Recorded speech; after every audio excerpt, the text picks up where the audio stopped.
The rain pooled dark in the cobblestones, and Elara Vance knew she should walk away.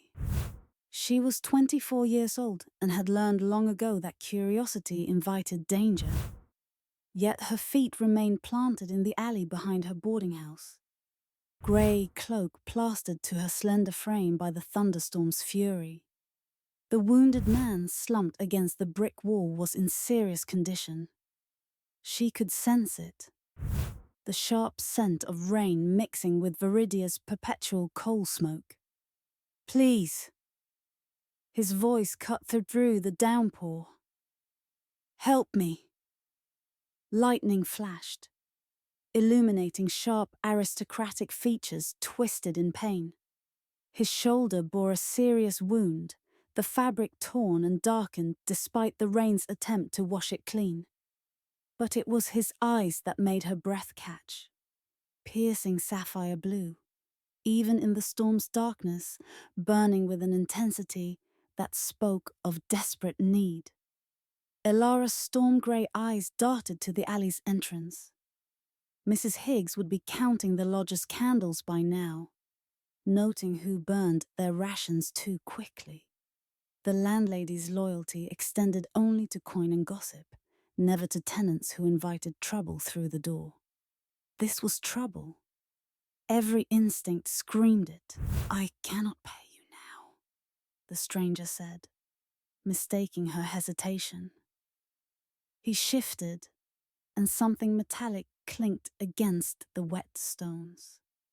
"But I swear on my honor you will be rewarded." The silvery scar along Elara's left jawline tingled, her body's warning when power stirred too close to the surface. She pressed her collar higher, hiding the mark. She had built her invisible life with careful precision. No attention, no questions, no reason for anyone to look too closely at the quiet woman in the grey cloak.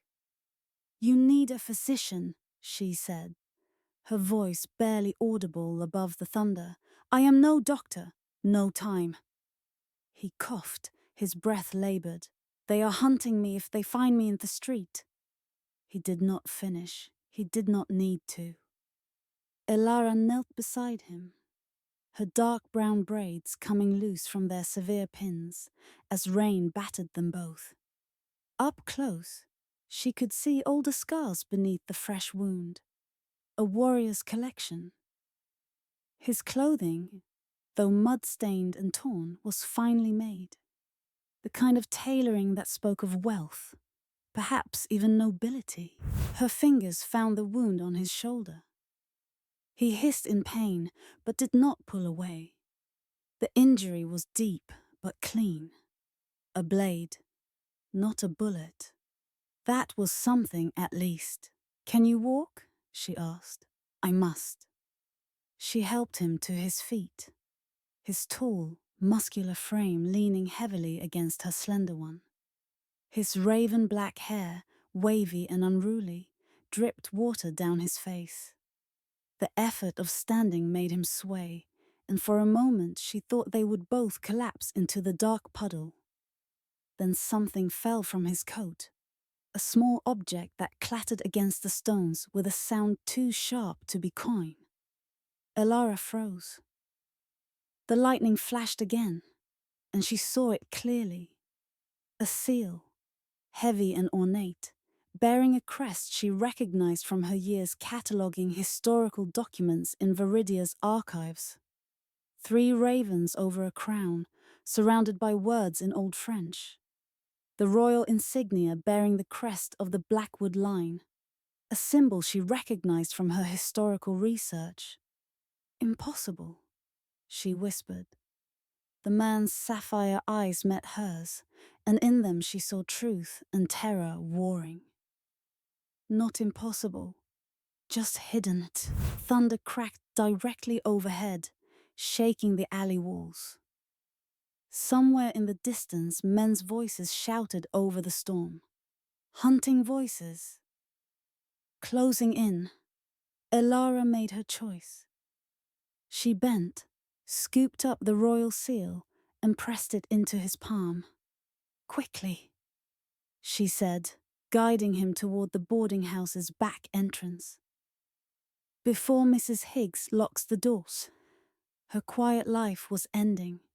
She could feel it in the tingling of her scar, in the weight of the injured stranger against her shoulder, in the ancient royal insignia burning like a brand between their touching hands.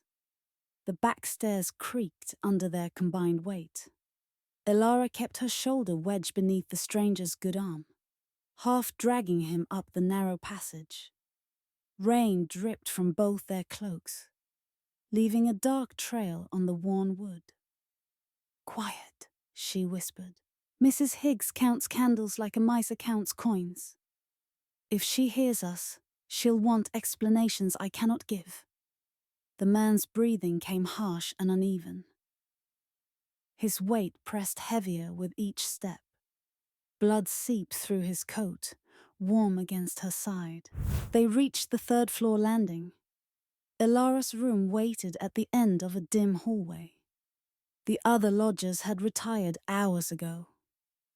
Only silence greeted them as she fumbled with her key. The door swung open. She guided him inside and kicked it shut behind them. Her room held little. A narrow bed, a washstand, a single chair beside a cold hearth. She had lived here 2 years and owned nothing worth stealing. The walls were bare. The floorboards showed through a threadbare rug. "Sit." She pushed him toward the chair. He collapsed into it. His head fell back against the wood. In the lamplight, his face looked carved from marble. Too pale, too still. Elara shed her dripping cloak and hung it on a peg. Her hands shook as she lit the lamp on the washstand. The flame caught, pushing shadows into the corners. "Let me see the wound." He didn't move. For a moment she thought he'd lost consciousness. Then his eyes opened, those impossible sapphire eyes that seemed to hold their own light. "You should have left me in the alley." His voice carried the weight of old regrets. "This will bring you nothing but trouble." "You said that already." She knelt beside the chair and reached for his coat. "Now be quiet and let me work." The fabric was fine quality, despite the mud and blood. She peeled it away from his shoulder. His shirt beneath was soaked through, the white linen turned crimson. She drew her small knife from her pocket and cut the shirt away. The blade parted the cloth easily, too easily. The edge gleamed silver in the lamplight. The wound beneath made her breath catch. She had expected torn flesh, ragged edges, the kind of injury that needed stitching and prayer. Instead, she found smooth skin marked by faint pink lines, like a cut that had healed weeks ago, not minutes. "That's impossible." The words escaped before she could stop them. He watched her face. His expression revealed nothing. She pressed her fingers to his shoulder. The skin felt warm whole. No blood pulsed from any opening. The shirt told the truth of what had been, and the fabric stiff with drying blood, the tear where a blade had pierced deep. But the flesh beneath denied it all. "What are you?" Her voice came out steadier than she felt. "Cursed." He said it simply, as if commenting on the weather. The scar along her jaw began to tingle. That warning sensation she had learned to dread. Power stirred in this room. Old power. The kind that changed the world and destroyed anyone fool enough to touch it. She should throw him out, bar the door, pretend this night had never happened. Instead, she stood and moved to the washstand. Her hands found the basin, the cloth, the movements of ordinary care. She dampened the fabric and returned to his side. "Hold still." She cleaned the blood from his shoulder with careful strokes.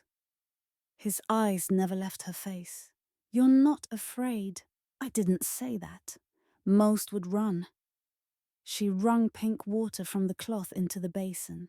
"Most don't have scars that warn them when magic walks close."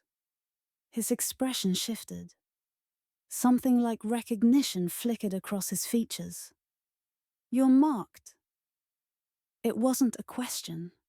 She touched her jaw, where the silvery line traced beneath her collar.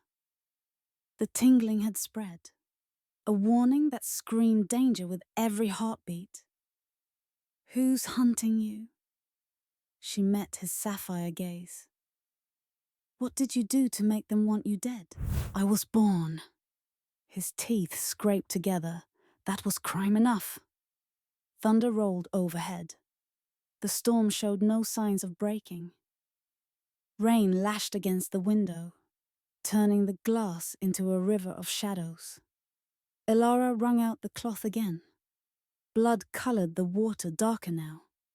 So much blood for a wound that no longer existed. "You'll stay here tonight." She kept her voice firm. "In the morning, you leave. I want no part of whatever darkness follows you." He nodded once. Agreed. But they both knew she was lying. The morning light felt too bright after the darkness of the previous night.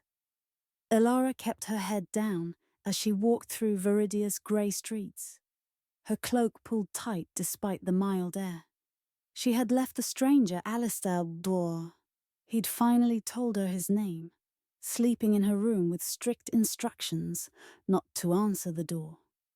The public library stood 3 streets away, a solid brick building that smelled of old paper and lamp oil.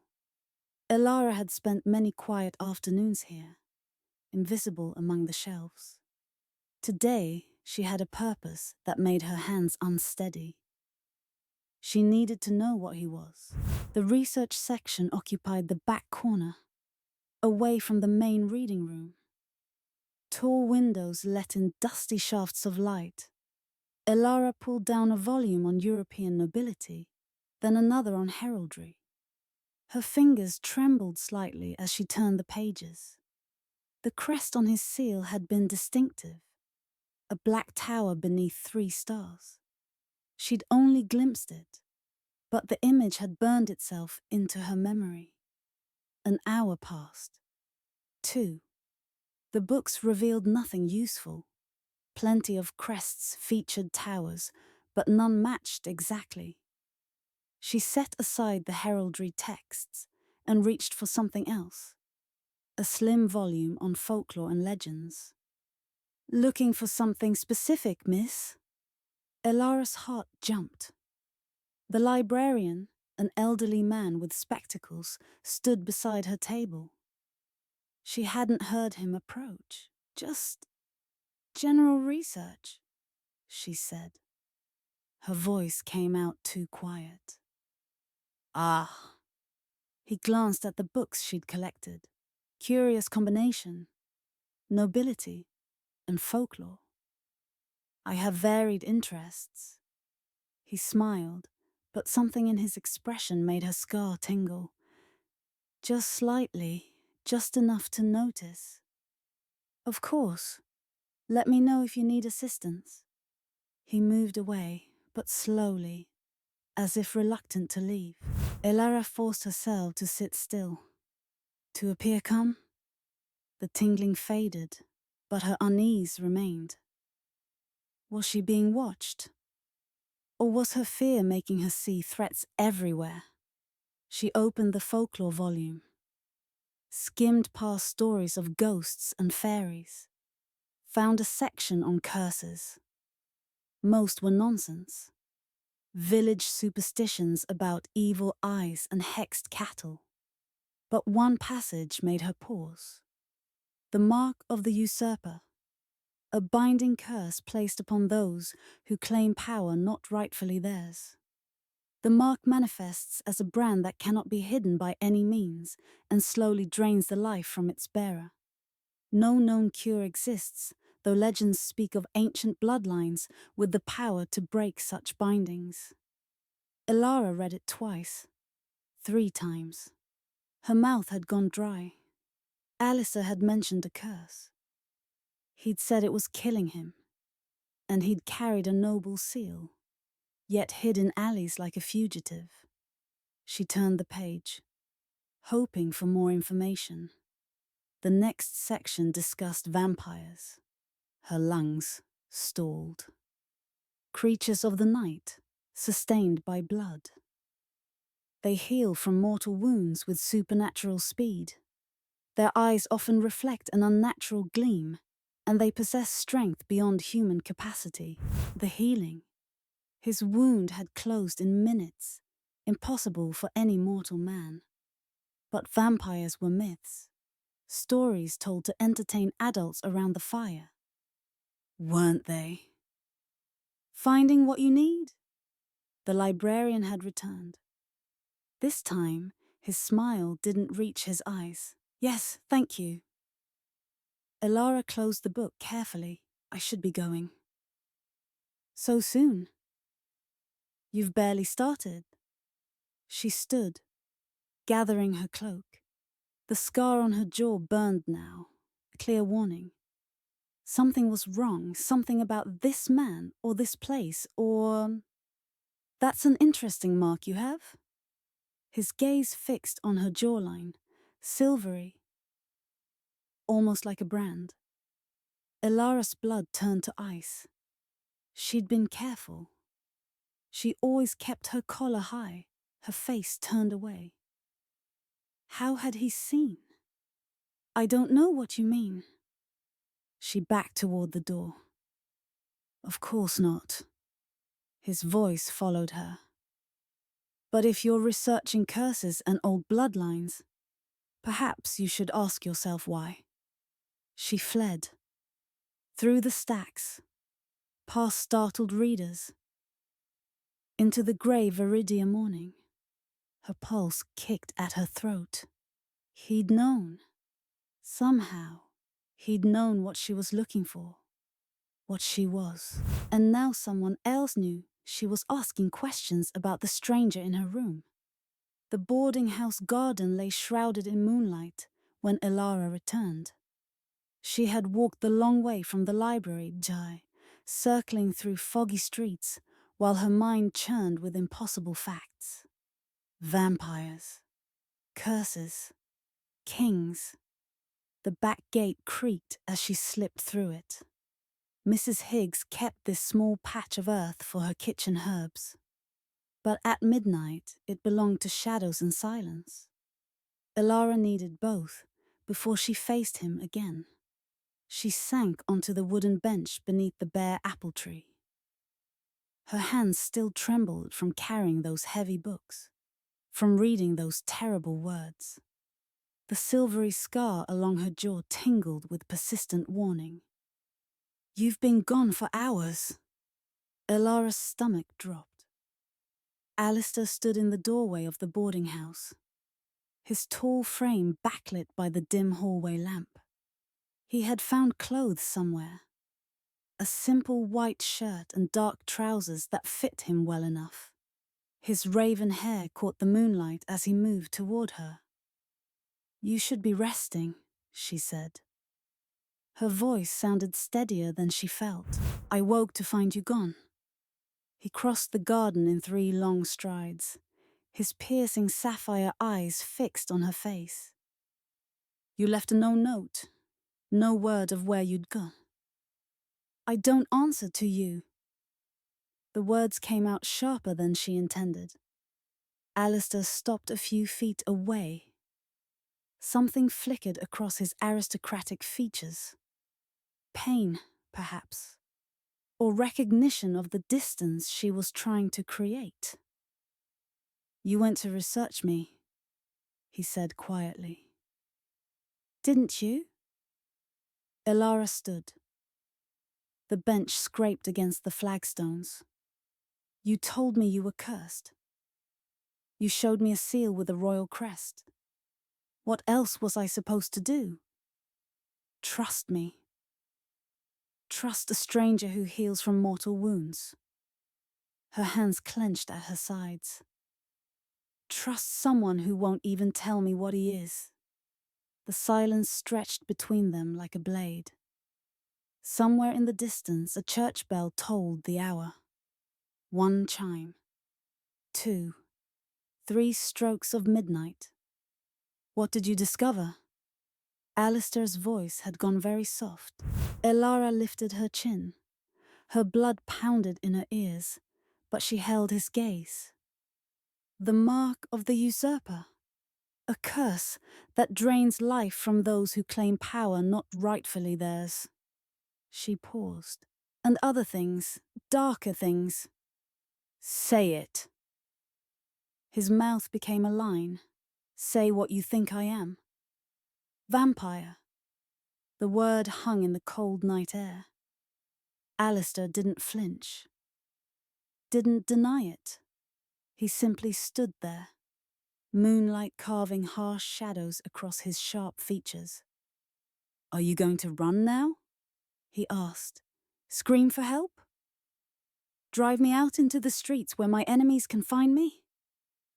Elara's scar burned. She pressed her hand against it, feeling the raised silver line beneath her collar.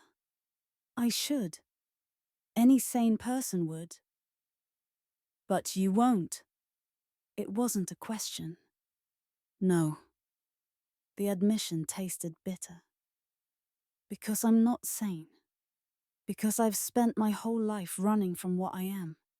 And now I've dragged a vampire king into my room like a stray cat. Alistair moved closer. She could see the older scars now. Faint lines on his neck and hands.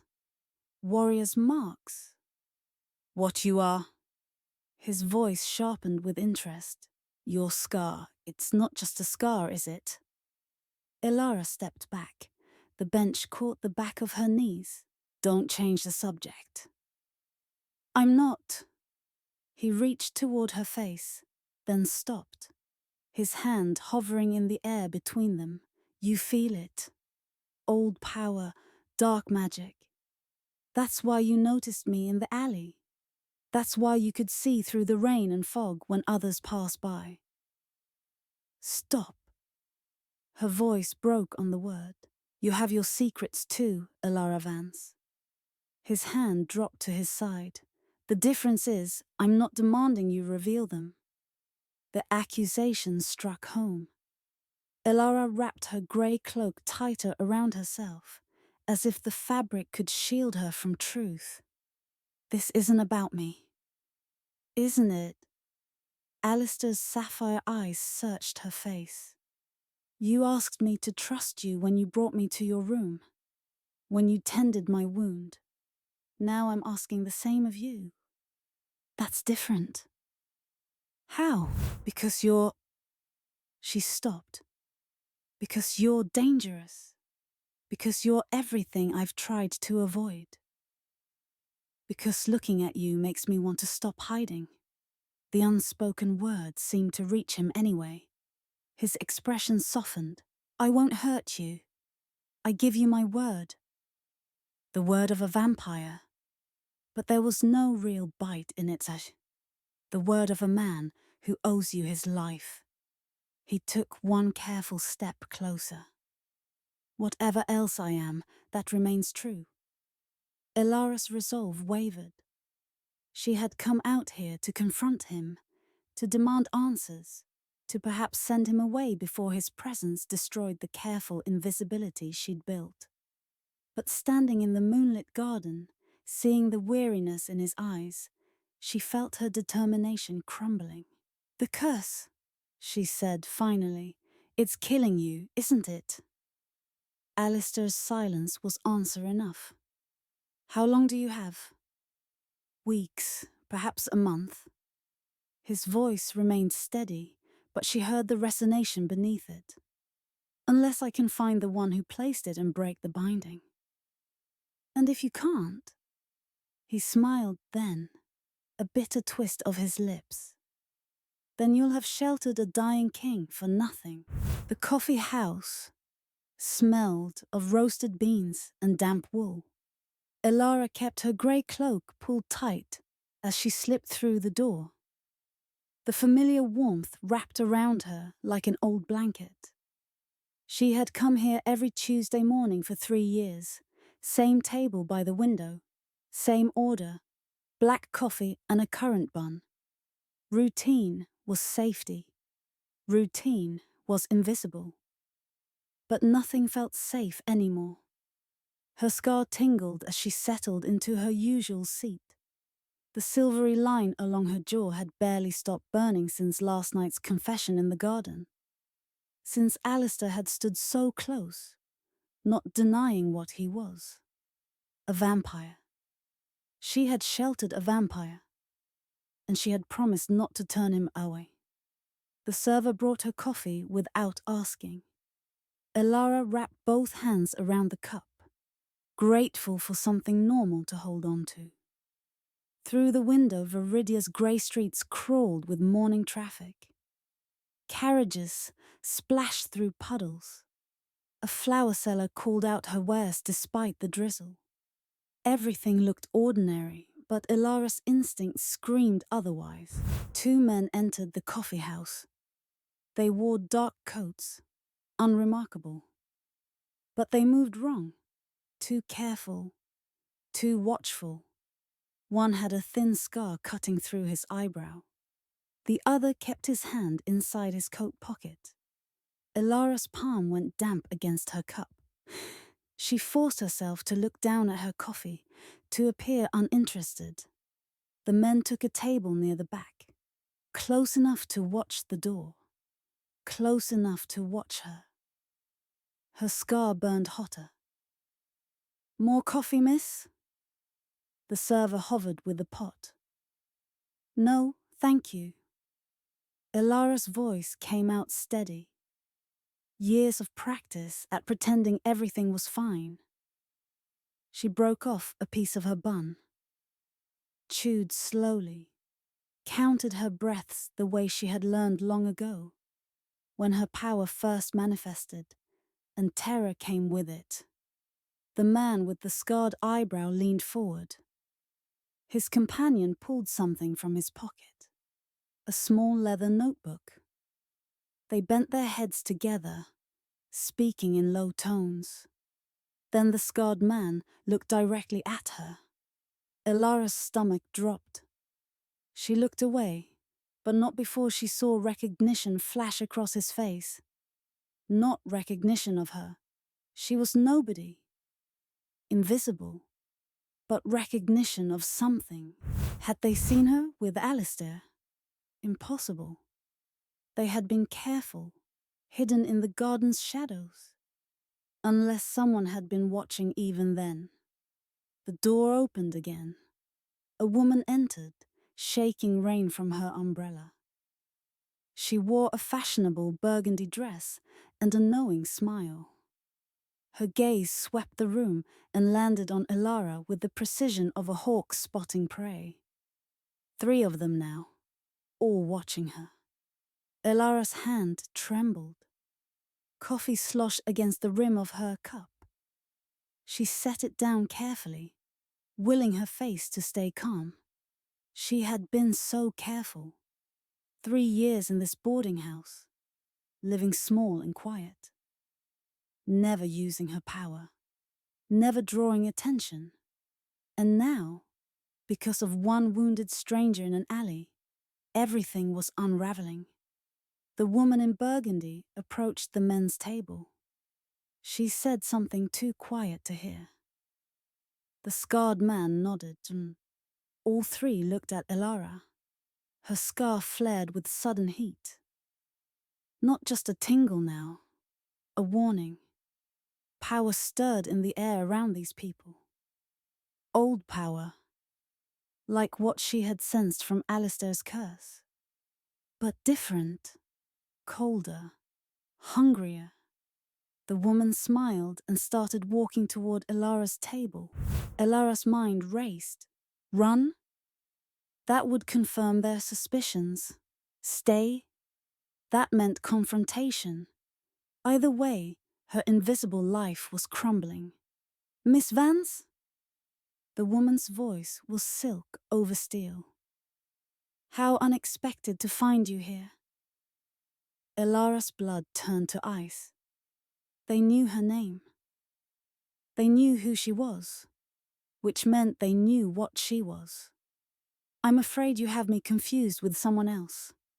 Elara kept her voice level, though her ribs felt suddenly fragile. "Do I?" The woman pulled out the chair across from her and sat without invitation. "You've been harboring an interesting guest. A wounded man. Very noble bearing, I'm told." The coffee house felt too small suddenly, too warm. The other patrons continued their conversations, unaware that something dangerous was calling tight in the corner by the window. "I don't know what you mean." Elara met the woman's eyes. Grey against brown, storm against earth. "Mrs. Higgs is quite talkative when properly motivated." The woman's smile never wavered. "She mentioned you brought someone home 2 nights ago. Someone you've been hiding in your room." Elara's landlady, of course. Coin and gossip. That was all Mrs. Higgs had ever been loyal to. "Mrs. Higgs is mistaken." But even as she said it, Elara knew the lie was pointless. The woman leaned closer. Her eyes held something ancient and cruel. "King Alistair Blackwood is a wanted man, Miss Vance. Those who shelter him share his fate. Unless—" She paused, letting the word hang. "Unless they prove useful." The scar on Elara's jaw burned like a brand. Power hummed beneath her skin, begging for release after years of suppression. Her deepest fear rising to meet her deepest need. "What do you want?" The words came out barely above a whisper. The woman's smile widened. "We want you to bring him to us. Tonight. Or we take you both by force." The farmhouse smelled of rot and old hay. Elara pressed her back against the crumbling plaster wall, listening to the footsteps circle the building outside. 3 sets, maybe 4. "They followed you from the coffee house." Alistair's voice was barely a whisper in the darkness. His sapphire eyes caught the moonlight filtering through the broken shutters. Zzz. She'd led them straight here. Straight to him. Gideon Vale crouched by the window, his hand on his sword hilt. The royal guard had found them just an hour ago, bringing news of the hunters closing in. Now those hunters were here, professional killers. Gideon muttered, "Silver weapons. They know what you are, Your Majesty." The footsteps stopped. Elara's scar burned like a brand against her jaw. Power gathered in the air, thick and suffocating. Not Alistair's curse, something else. Something designed to trap vampires. A binding circle. Alistair moved away from the wall, his aristocratic features tight with recognition. "They're sealing the house." "What does that mean?" Elara's hands trembled. "It means we can't leave without breaking it." He met her eyes. "And breaking it will announce our position to every hunter in Viridia." Glass shattered upstairs. Someone was already inside. Gideon drew his sword and the steel whispering against the scabbard. "The back door, unsealed by now." Alistair's hand went white on. "They're not amateurs." Footsteps on the stairs. Heavy boots, careful and measured. Elara counted 3 distinct sets of footfalls. The 4th must still be outside, watching for runners. Her scar pulsed in rhythm with her heartbeat. The power she'd spent 3 years suppressing clawed at her control, begging for release. She'd sworn never to use it again. Not after what happened. Not after what she'd done. There's another way. The words escaped before she could stop them. Both men looked at her. What way? Alistair stepped closer, his presence solid in the darkness. I can break the circle. Her voice sounded steadier than she felt. But you need to trust me. The footsteps reached the landing. A voice called out, cold and professional. King Alistair Blackwood. We know you're here. Surrender, and we'll make it quick. Gideon positioned himself at the door, sword raised. Your Majesty, get behind me. But Alistair didn't move. His piercing gaze stayed fixed on Elara. What will it cost you? She understood what he was really asking. What would breaking her 3 years of silence reveal? What would using her power make her become? Everything. The truth tasted bitter. My invisibility, my safety, my quiet life. The door handle rattled. Metal scraped against metal. They were picking the lock. Don't. Alistair's hand caught her wrist, his touch surprisingly warm for a vampire. I won't let you sacrifice yourself for me. It's not just for you. She pulled free, moving to the center of the room. It's for the choice you gave me in the garden. When you told me the truth. The lock clicked open. Elara closed her eyes and reached for the power she'd buried. It rose like a flood, silver and burning. The same force that had marked her jaw when she was 16. The same force that had killed her father when he tried to chain her gifts. The air crackled. Her skin began to glow with pale light, illuminating the rotting farmhouse like moonlight made solid. Elara! Alistair's warning came too late. The door burst open. 2 hunters filled the doorway, crossbows raised. Silver bolts gleamed in the sudden brightness. She threw her hands forward. The binding circle shattered like glass. The invisible walls around the farmhouse exploded outward in a wave of pure force. The hunters flew backward, crashing into the hallway. The entire building shook, timber groaning. Run! Gideon grabbed Alistair's arm. While they're down, but Elara couldn't run. The power poured through her, 3 years of suppression releasing all at once. Her vision blurred silver. Her scar blazed white hot. Strong arms caught her as her knees buckled. Alistair's face swam into focus, his raven black hair falling across his forehead. I've got you! His voice cut through the roaring in her ears. More footsteps, shouting. The hunters were regrouping. The window, Gideon commanded. He smashed the remaining shutters open with his sword hilt. Alistair lifted Elara like she weighed nothing. His vampiric strength made the action effortless, but his sapphire eyes held something beyond mere survival instinct. Something that looked almost like fear, not of the hunters, but for her. They went through the window as the hunters stormed the room. Crossbow bolts whistled past, thudding into the farmhouse walls. The night air hit Elara's face like cold water. Her power flickered and died, leaving her hollow and shaking. Alistair's arms tightened around her as they ran into the darkness, Gideon leading the way toward the tree line. Behind them, the hunters emerged from the farmhouse. But they were too slow. The darkness swallowed 3 fleeing figures before the professionals could reload. The binding circle shattered like glass beneath Elara's feet. Light erupted from her palms, silver and cold as starlight. The magical seal that had trapped them dissolved into sparks. Her scar blazed white-hot along her jaw. The hunters at the door stumbled backward, shielding their eyes. "Go!" Gideon shouted, sword still raised. "The horses are behind the barn."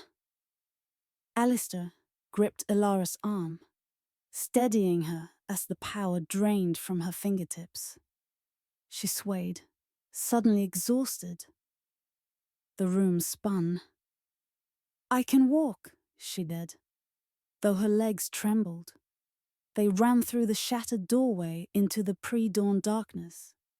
Behind them, the angry shouts erupted as the hunters recovered. Gideon followed, his blade flashing once in warning before he sprinted after them. The horses waited where he'd promised, 3 of them, ready saddled. Alistair lifted Ilara onto the nearest mount before she could protest. He swung up behind her, his arms bracketing her as he gathered the reins. Gideon mounted swiftly. "Ride north, to the old castle at Ravensmoor." They galloped into the mist-shrouded fields. Ilara's head pounded with each hoofbeat. She'd kept her power locked away for 3 years.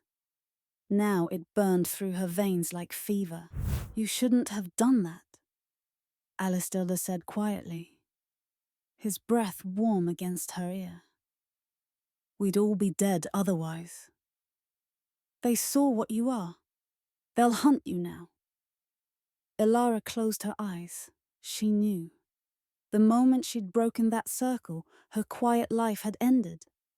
Mrs. Higgs' boarding house, her library work, her anonymous existence all gone.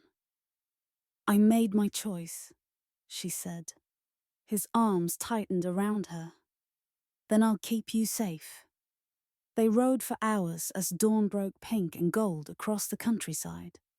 Finally, Ravensmoor Castle rose before them, a crumbling fortress on a cliff overlooking the sea, ancient and abandoned, with ivy crawling up its grey stone walls. Inside, Gideon lit torches in what had once been a great hall. Dust covered everything, but the walls were solid and the location defensible. "This was your father's hunting lodge," Gideon explained to Alistair, "before the usurper took the throne. No one remembers it now." Alistair stood at the window, gazing out at the sea. The morning light caught the sharp planes of his face. His sapphire eyes looked distant. "The curse is killing you," Ilara said.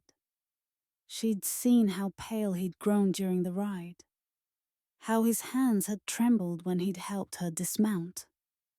He didn't deny it. Perhaps another month, maybe less. There must be a way to break it. "There is." His voice was flat. "I must reclaim my throne. Defeat the usurper. Only then will the mark release me." "Then we go to the capital," Ilara said. "We find your supporters. No." Alistair turned to face her. "You've sacrificed enough. Take one of the horses. Ride to the coast. Board a ship to the continent. Start again somewhere safe." Ilara stared at him. "You think I revealed myself? Ended 3 years of hiding just to abandon you now? You didn't choose this life. I chose you." The words came out fiercer than she'd intended. "In that alley, in my room, in the farmhouse. Every time I chose you." Something shifted in his expression. Hope, fragile and painful. "The curse will kill me," he added quietly. "Even if we succeed, even if I reclaim the throne, I may not survive the breaking of it. The mark has been draining me too long. Then we'll find another way." Ilara crossed the dusty hall to stand before him. "There are old magics, rituals, ways to transfer life force." I won't take your years. What if it doesn't take years? She reached for his hand. Her scar still tingled where their skin touched. What if it simply makes you mortal again? Truly mortal. No vampire strength. No immortality. Just a man with a normal lifespan. Alistair's grip turned desperate on hers. You would want that? A mortal husband who ages and dies? I want you alive, Elara said, however long that is. He pulled her close, his forehead resting against hers. For a long moment, neither spoke. Then we fight, Alistair had said finally. Together, we reclaim my throne. We break this curse, and we find a way to give us both a future. A human future, Elara whispered. Yes. Outside, the sun climbed higher over the sea. Gideon stood guard at the door, giving them privacy. The castle was silent except for the distant crash of waves. Elara kissed him then, gentle and certain, a promise of finite days and mortal love. When they finally pulled apart, Alistair smiled, a real smile without shadows. Come, he said, we have a kingdom to win back. They walked together toward the future, dangerous and uncertain, but chosen. And for the first time in 3 years, Elara felt no fear. Never, Eleanor said fiercely. She pulled back to look at him. I chose this, Adrian. I chose you. And I would choose it again, that 1,000 times over. He kissed her then, and Eleanor felt the difference immediately. She was no longer fragile, no longer breakable. She could match his strength, could feel the power in both of them meeting and mingling. It was intoxicating. When they finally broke apart, both were smiling. What happens now? Eleanor asked. Now, Adrian said, we begin our life together, truly together as equals. He took her hand. But first there is something I must do. Something I have wanted to do since the moment I met you. He led her to a window and drew back the curtains. It was night, the London sky dark and star-studded. Look, he said, pointing to the street below. Eleanor looked and gasped. A crowd had gathered outside Adrian's house. Not a hostile crowd, but a welcoming one. She saw vampires she recognized from the gathering in Belgravia, and others she did not know. They were all looking up at the window, waiting. What is this? Eleanor asked. A wedding, Adrian said softly. If you will have me, Eleanor. If you will consent to be my wife, my partner, my equal, for all eternity. Eleanor turned to him, tears streaming down her face. Yes, she said. Yes, 1,000 times yes. Adrian smiled. That rare, transformative smile that made him look almost human. Then let us go down and make it official. The ceremony was beautiful in its simplicity. They stood in Adrian's garden, surrounded by their kind, and spoke vows that would bind them for eternity. Eleanor wore a simple white dress that Adrian had somehow procured, and he wore evening clothes that made him look like a prince from a fairy tale. But the most powerful moment came when they exchanged blood, each drinking from the other in the ancient ritual of vampire marriage. Eleanor felt their souls intertwine, felt the bond snap into place with an almost physical sensation. She was his and he was hers, in a way that transcended mere human marriage. When it was done, the assembled vampires cheered, and Eleanor found herself laughing with pure joy. Adrian swept her into his arms and spun her around, both of them giddy with happiness. "My wife," he said wonderingly. "My Eleanor." "My husband," Eleanor replied. "My Adrian." The celebration lasted until dawn, when the vampires dispersed to their various homes. Adrian and Eleanor retired to his house, to the room where she had been transformed. And there they consummated their marriage with a passion that would have been impossible when she was human. Afterward, lying in Adrian's arms, Eleanor felt complete in a way she never had before. "I have a question," she said softly. "Anything?" Adrian murmured, his fingers tracing patterns on her shoulder. "You said you would heal me," Eleanor said, "when you revealed yourself as the king of your kind. But I was not injured." "What did you mean?" Adrian was quiet for a moment. "You were injured, my love," he said finally. "Your spirit was wounded by years of rejection, by loneliness, by the weight of caring for others while no one cared for you. I saw it in your eyes that first night, that deep sadness beneath your courage." Eleanor felt tears prick her eyes. "And you healed me." "We healed each other," Adrian corrected. "You gave me hope, Eleanor. You gave me a reason to believe that immortality could be more than just keeping a promise. You showed me that love was still possible, even after 2 centuries of loneliness." Eleanor turned in his arms to face him. "Then we are both healed," she said softly. "Yes," Adrian agreed. "We are both healed." 5 years passed, years of joy and purpose. Eleanor and Adrian opened the clinic she had dreamed of, a place where the poor could receive care without judgment. Eleanor worked there every day, using her enhanced strength and speed to help more people than she ever could have as a human. And at night, she and Adrian hunted the rogues who preyed on the innocent, protecting London's vulnerable from the darkness. They became legends in both worlds, the vampire couple who chose compassion over power, who used their immortality to serve rather than to rule. The Eternal Court accepted Eleanor as one of their own, and some even said she had changed their society for the better, reminded them of what they could be. But the greatest joy was simply in each other.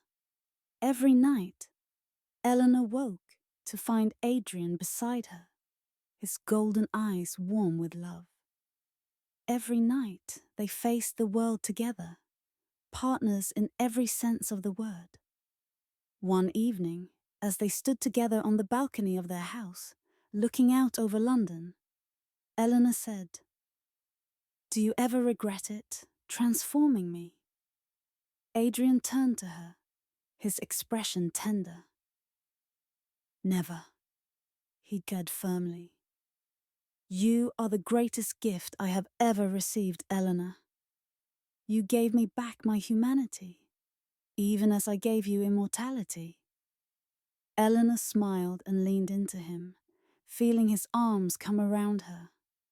"I found you in an alley," she said softly. "A wounded stranger who needed help." "And I found you," Adrian replied. "A woman with a heart so vast it could hold even a monster like me." "You are not a monster," Eleanor said, as she had said so many times before. "You are my husband, my love, my eternity." Adrian kissed the top of her head, and they stood together in comfortable silence, watching the city they protected sleep beneath them. The fog rolled in from the Thames, softening the harsh edge of the buildings, turning gaslight into gentle glows. "Thank you," Adrian said suddenly. Eleanor looked up at him. "For what?" "For not running," Adrian said. That first night, when you saw what I was, you could have run, but you stayed. You helped me, and in doing so, you saved me in ways that have nothing to do with bandages or medicine. Eleanor reached up to touch his face, feeling the coolness of his skin, the strength of his jaw. I could not run, she said simply, not from you, not from what we could be together. Adrian turned his head to press a kiss to her palm, and Eleanor felt the familiar warmth flood through her. Even after 5 years, his touch still made her heart sing, still made her grateful for the choice she had made in that small room. Come, Adrian said, drawing her back inside. The night is young, and there is work to be done. Eleanor followed him willingly, as she always would. Together, they descended into the London night, two immortals bound by love and purpose, ready to face whatever challenges awaited them. And in the darkness, in the alleys and forgotten corners, where the desperate and the dying waited, they brought hope, they brought healing. They brought the promise that even in the darkest night, love could still shine bright enough to light the way home.